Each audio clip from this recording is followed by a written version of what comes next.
Hello everyone, আসসালামু আলাইকুম। আইসা বললাম নতুন একটা ভিডিও নিয়ে আপনাদের সামনে। সো আজকে মুন্সিগঞ্জ জেলায় আছি আমি। মুন্সিগঞ্জ জেলার গজেরা থানায় আছি। এইখানে আলুর বিখ্যাত, মানে সব জায়গায় আলু ক্ষেত আর আলু ক্ষেত, আলু ক্ষেতের পর ভুট্টা ক্ষেত। কেউ কেউ তো আলু ক্ষেতের ভিতর দিয়ে ভুট্টা লাগাই দিছে।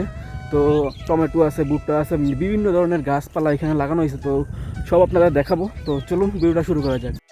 বর্ষাকালে এটা দিয়ে মাছ ধরা হয় আর সুদিনে সবাই চাষবাস করে, বুঝছেন, এইভাবে রেখে দিস। এই খেতে থেকে আলু তোলার সময় খানিকটা এরকম দেখতে, তারপর লোক দিয়ে এগুলো ওড়ায় মানুষে।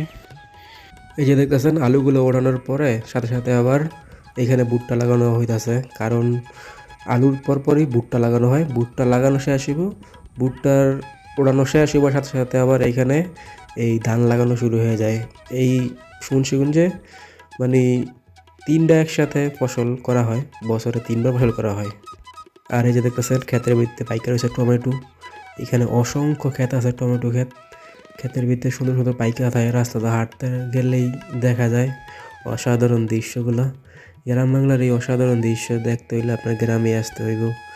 মোবাইলে দেখে কতটা ফিল করবেন জানি না, কিন্তু বাস্তবে অসম, OMG প্লাস। আর এই যে দেখেন ছেলেটা কিন্তু ছোট একটা ছেলে, দেখতে পিছন থেকে দেখতেছেন হয়তো। এই ছেলেটা 20 কিলো ওজনের উপরে এই ঘাসগুলো আছে, এই ঘাসগুলো নিয়ে যাইতেছে, তাও আবার কয়েক কিলোমিটার। এদিকে প্লাবনও অনেক কষ্ট করে। এই যে ভুট্টাগুলো দেখতেছেন, যে এই ভুট্টাগুলো যারা আলু না লাগাইছে, আলু না লাগাইয়া তারা এই ভুট্টা লাগাইছে। এটার পর পর তারা সাথে সাথে ধান লাগাইতে পারবো আগে, মানে তারা একটু আগে আগে সব কিছু করতে পারবো আর কি। আর এই যে বললাম যে প্রথমে ভুট্টা আর আলু একসাথে লাগাইছে, এই দেন আলু লাগাইছে তারপর ভুট্টা লাগাইছে একসাথে।